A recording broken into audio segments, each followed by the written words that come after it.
Just let me check, guys, once. Give me a moment.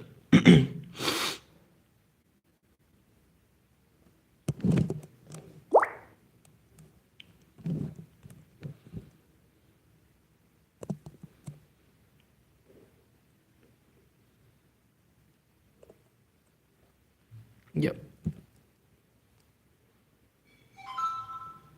The sound is absolutely fine.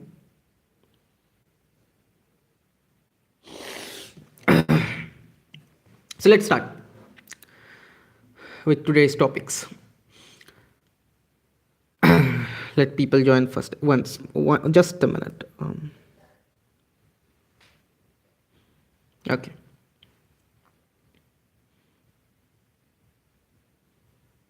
Should we continue now?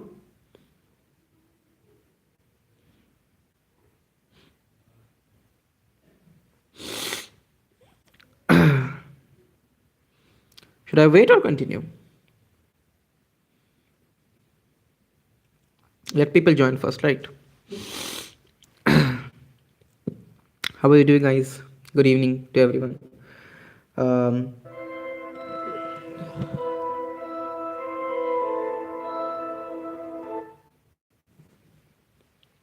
Sorry, a phone call came.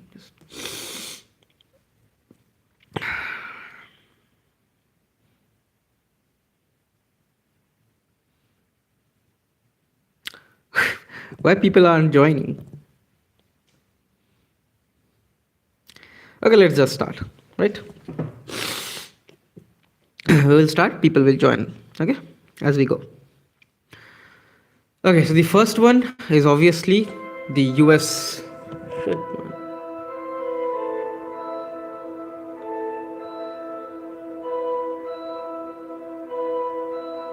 Sorry, guys.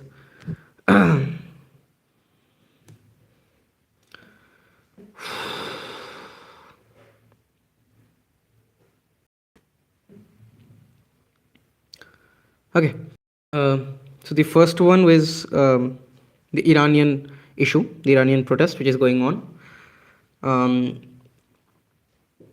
the protest is against the current Iranian regime because of the inflation and the extremist policies of the current Iranian government. Now, the Indian government has just said that we are just observing what is happening in Iran. We don't.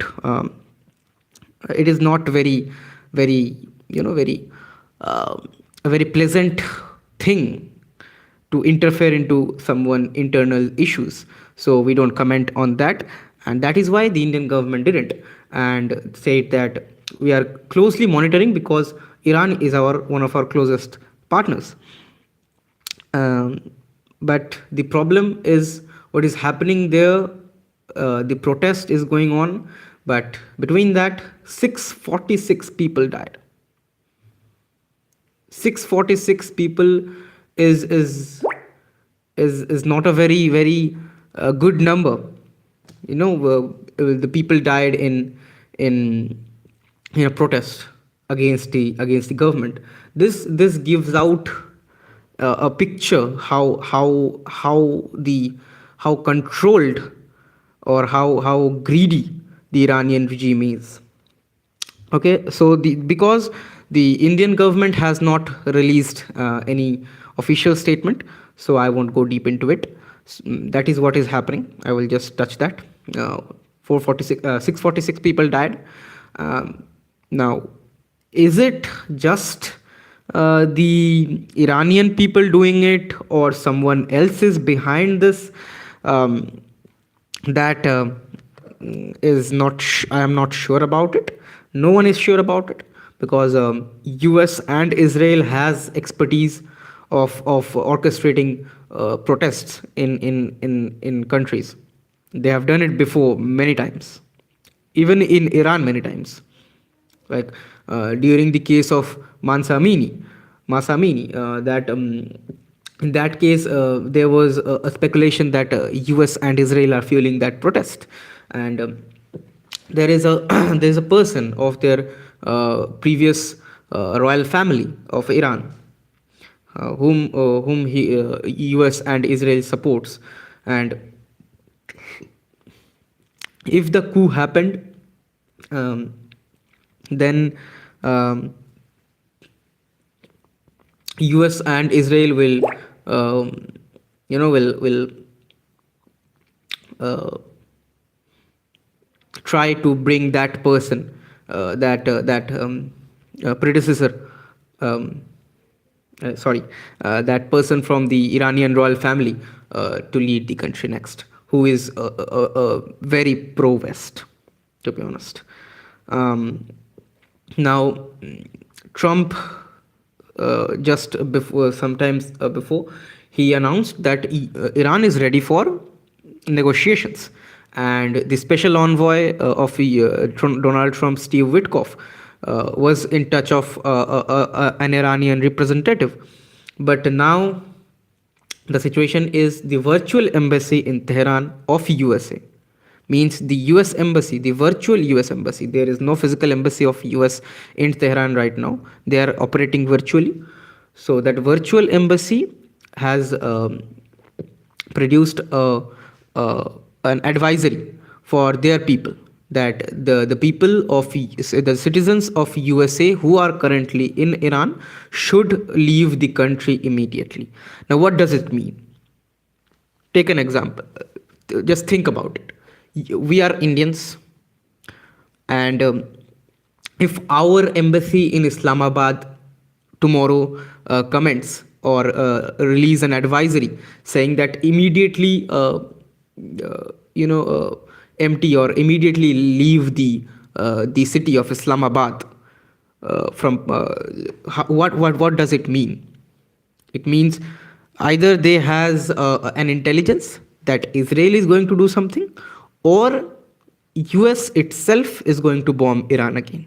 Because in negotiations, Steve Witkoff is not very happy with the position of Iran in the negotiations, because I don't think Iran is very much willing to uh, agree to the situation, or to the um, the problem which is going inside Iran. Okay, now Iran has oil, and that is what is the problem with USA. So that goes for Iran. And who is behind the protest? As I said, that is not really uh, very much anticipated, because you can't get evidence of that. We can say that US and Israel, because we as Karl Marx said, the history repeats itself. Okay, so that was it for Iran. Now we come back to Trump tariffs. The US Supreme Court is going to rule something. I hope they will give a judgment today, that um, that the Trump tariffs were illegal, unjust, uh, and ruining US economy and US foreign policy. I hope that. And I don't know what the US Supreme Court is going to give in the verdict, but Trump is panicking because of it, as he is currently saying that if this judgment get passed from the US Supreme Court, that the Trump tariffs were unjust and should be repealed, Trump said that the US will be screwed. Why? He gave the logic that when US flourishes, the world flourishes. I'm not quoting him. That was close to something he said. Um, Now tell me one thing. Is it true? The opposite one is true, obviously. When US sneezes, the world gets cold, catches cold. But is it true that when US flourishes, the world flourishes too? No, it is not true. US the United States flourishes when the world gets into war. If you dig down in the history of United States, you will see from World War One to World War Two, all the proxy wars that are going on. Even take Russia and Ukraine, the only party who is getting the most, who is profiting from the incidents which are happening, is US. That is a clear war economy in front of you. Nothing else. US economy is nothing else but war economy. So that statement of Donald Trump, US will if US will flourish, the world will flourish. That is just not true. Okay, that was about the US economy, and I hope the US Supreme Court will give a good verdict today. Okay. Okay, now about Bangladesh. Let's come to Bangladesh now. Small part that another Hindu man, based on a false, allegedly a false allegation of blasphemy, has took his life. He was beaten to death. An auto driver, a Hindu auto driver in Bangladesh, and the cases are still rising of false blasphemy and everything. But the government is just ignorant about that. So I don't think things are going to be changed until the elections. Okay, and what is happening? They about the cricket. The cricket issue is different. Do you guys want me to go into the cricket issue? If you guys want, I will go inside the cricket issue.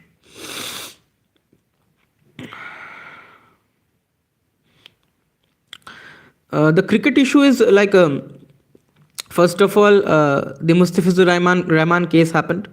The BCCI should have been a little bit prudent about that, and should not have allowed any Bangladeshi player to be purchased in the IPL auction like they did last year.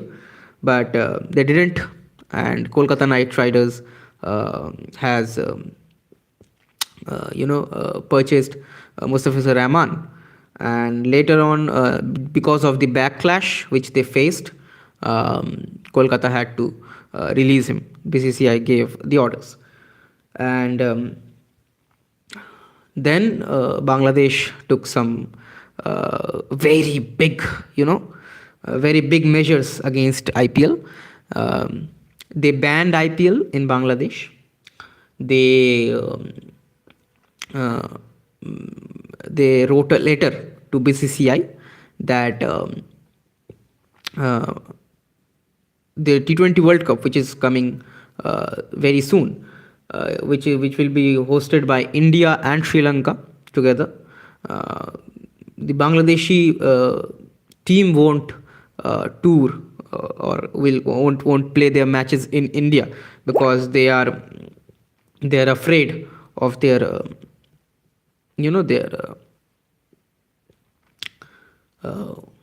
safety in India. What is the logic? I don't know. So they wrote a letter to BCCI, but BCCI rejected the letter. And sorry. After that, now Bangladesh wants that the Bangladeshi government is now ordering the Bangladeshi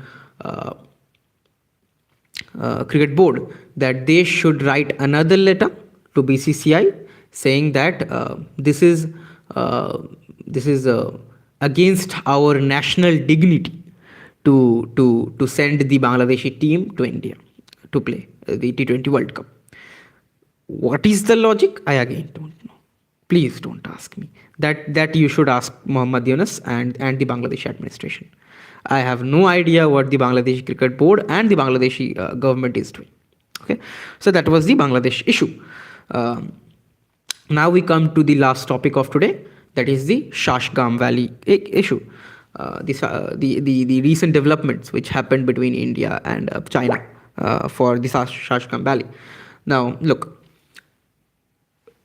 think about, imagine the map of Jammu and Kashmir, which is an integral part of India. Okay, thought that the POK is under Pakistan from 1948 due to our uh, failure. Okay, I think there is a comment, right?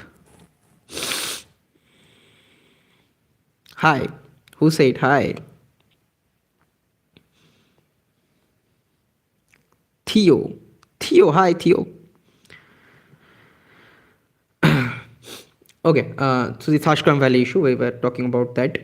Um, in 1948, Pakistan took POK, and in 1962, China took the Aksai Chin from India. Okay, the illegal occupation of POK and the illegal occupation of Aksai Chin as well. The both incidents happened in 1948 and 1962. In 1963, Pakistan um, does a deal with the Chinese side and gave the part of Shashgam Valley, which is, you know, northeast of Pakistan. Not Pakistan, northeast of POK. Okay, so that part went to China under an illegal deal, an illegal agreement, which India does not recognize, because we does not recognize that POK is a part of Pakistan. So if POK is not a part of Pakistan, how Pakistan, by what authority Pakistan gives away that land to China? So we don't recognize that. क्या आप, एक second, let me read it. क्या आप Naruto,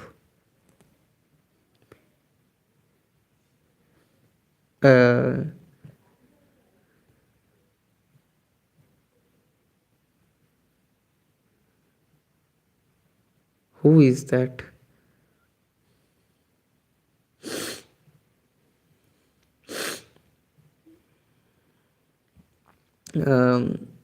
No, I don't watch Naruto. Sorry, I don't watch anime. Okay, let's get back to our topic. Yeah, the Sashkam Valley issue.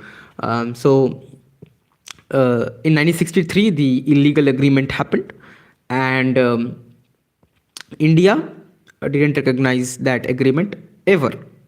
Recently, when the Ministry of External Affairs spokesperson Randeep Jaiswal was asked about that, we told the same thing, that we don't recognize the developments which happened in 1963 in Shashgam between China and Pakistan, because the land doesn't belong to them. So, and the Chinese foreign ministry gave a reply. Till now, this is the development in that area. Nothing else till now. Nothing else happened. If any further development happens, I will obviously get you guys know, right? So these were the four topics which I covered today.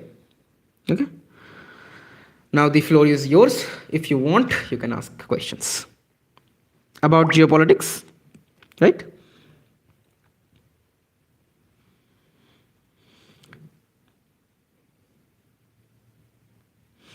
Okay, I will give you few minutes.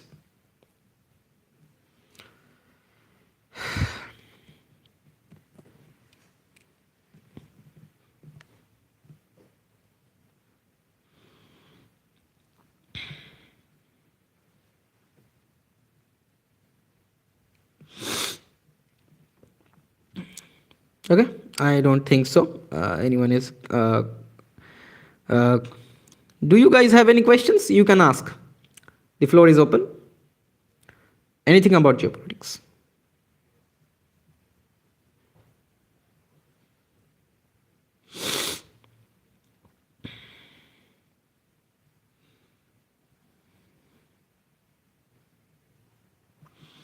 Okay, I don't think so. Anyone is willing to ask any questions, right? Okay, so let's end the session now. You guys can follow me. Hit the like button if you like the live session, and subscribe the channel. You can follow me in other uh, social media platforms also. Links are in my channel's description. Uh, Good night. Jai Hind. Signing off.